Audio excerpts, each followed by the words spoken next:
আমরা প্রায়ই শুনি ঢাকার ভূমিকম্পের ঝুঁকির কথা, কিন্তু ব্যাপারটা আসলে কতটা সিরিয়াস?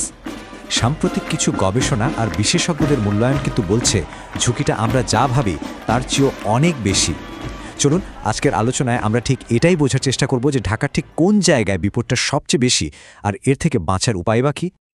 তো চলুন শুরু করা যাক একেবারে সবচেয়ে ভয়ঙ্কর তথ্যটা দিয়ে।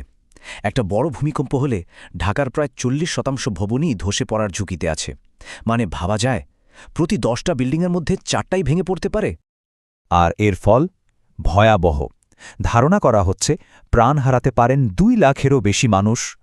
এই পরিসংখ্যানগুলো আমাদের একটা খুব জরুরি প্রশ্নের সামনে দাঁড় করিয়ে দেয়। এইসব শুনে মনে প্রশ্ন আসতেই পারে, তাহলে কি ঢাকায় আদৌ কোনো নিরাপদ জায়গা আছে?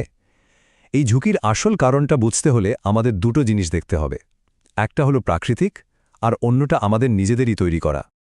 আচ্ছা, এই ঝুঁকির উৎসটা ঠিক কোথায়? বিশেষজ্ঞরা কিন্তু একটা নির্দিষ্ট বিপদের দিকে ইঙ্গিত করছেন, যেটা ঢাকার খুব কাছেই লুকিয়ে আছে। ব্যাপারটা হলো ঢাকার কাছেই আছে মধুপুর ফল্ট লাইন, আর বিজ্ঞানীরা বলছেন এই ফল্ট লাইনে যদি 6.9 মাত্রার একটা ভূমিকম্প হয়, ব্যাস সেটাই পুরো শহরকে একটা ধ্বংসস্তূপে পরিণত করার জন্য যথেষ্ট। কিন্তু এই বিপদটা কি ঢাকার সবখানে একই রকম? না, একদমই না। আর এর উত্তরটা লুকিয়ে আছে আমাদের পায়ের নিচে, মানে ঢাকার মাটির গঠনে। এখানে দুটো আলাদা গল্প আছে। দেখুন, ঢাকার মাটির গঠনটা কিন্তু বেশ ইন্টারেস্টিং। একদিকে রমনা, ধানমন্ডি, গুলশানের মতো পুরানো এলাকাগুলো, যেগুলো দাঁড়িয়ে আছে বেশ শক্ত লাল মাটির ওপর, এগুলো তুলনামূলকভাবে অনেক সেফ।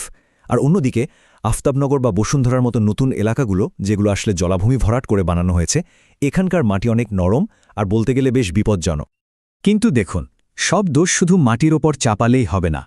সত্যি বলতে, ঝুঁকির সবচেয়ে বড় অংশটা কিন্তু আমরা নিজেরাই তৈরি করেছি শহরটাকে গড়ে তোলার সময়। যেমন ধরুন, কোনো নিয়ম না মেনে একের পর এক বিল্ডিং বানানো, জলাভূমি ভরাট করে ফেলা, আর সবচেয়ে বড় কথা হলো নরম জমিতে উঁচু বিল্ডিং বানানোর আগে মাটিকে ঠিকঠাক প্রস্তুত না করা। এই সব কিছুই কিন্তু একটা প্রাকৃতিক বিপদকে মহাবিপর্যয়ের দিকে নিয়ে যাচ্ছে। আর এখানে একটা খুব কমন ভুল ধারণা আমাদের ভাঙতে হবে। বুয়েটের বিশেষজ্ঞরা স্পষ্ট করে বলছেন, শুধু মাটির গভীরে পাইলিং করলেই একটা বিল্ডিং নিরাপদ হয়ে যায় না। কেন? কারণ মাটি নিজেই যদি দুর্বল হয়, তাহলে সবচেয়ে মজবুত খুঁটিও কিন্তু কোনো কাজে আসবে না। এই ব্যাপারটাকে বলে লিকুইফ্যাকশন, মানে ভূমিকম্পের ঝাঁকুনিতে নরম পানি ভরা মাটি একেবারে তরল কাদার মতো হয়ে যায়। তখন কি হয়? বিল্ডিংটা হয়তো মজবুত, কিন্তু সেটা হয় কাত হয়ে পড়ে, না হলে মাটিতেই দেবে যায়। আর এটা যে শুধু বইয়ের কথা না, তার জ্বলজ্বন্ত প্রমাণ আছে।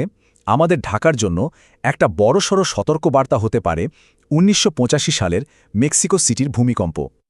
মেক্সিকো সিটিতে সান হুয়ানিকো নামে একটা জায়গা ছিল, যেটা ঠিক ঢাকার নতুন এলাকাগুলোর মতোই একটা শুকনা লেকের ওপর বানানো হয়েছিল।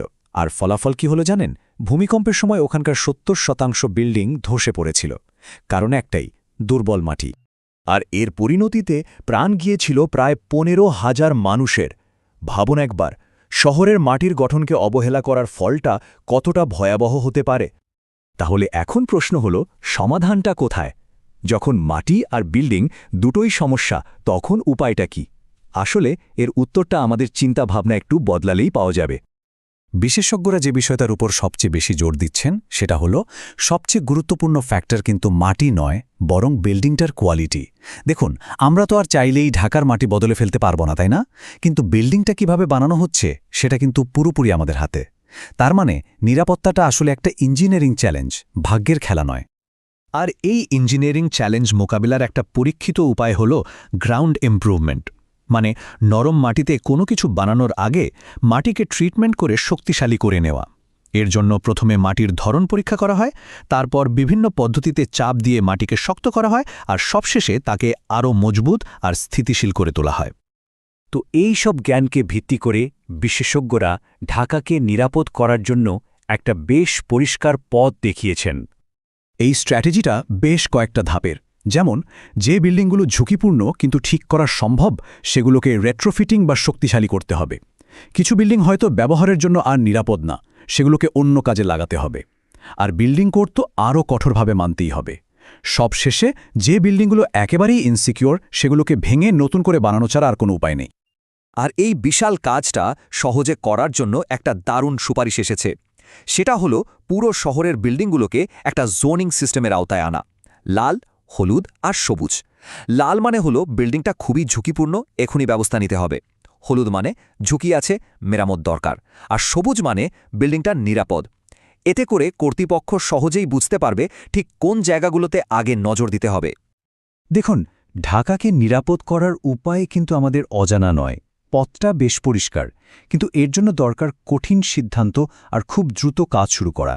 তাই শেষ প্রশ্নটা হলো, সবকিছু জেনেও আমরা কি আসলেই সেই পদক্ষেপগুলো নেওয়ার জন্য প্রস্তুত, নাকি আরেকটা বিপর্যয়ের জন্য অপেক্ষা করব?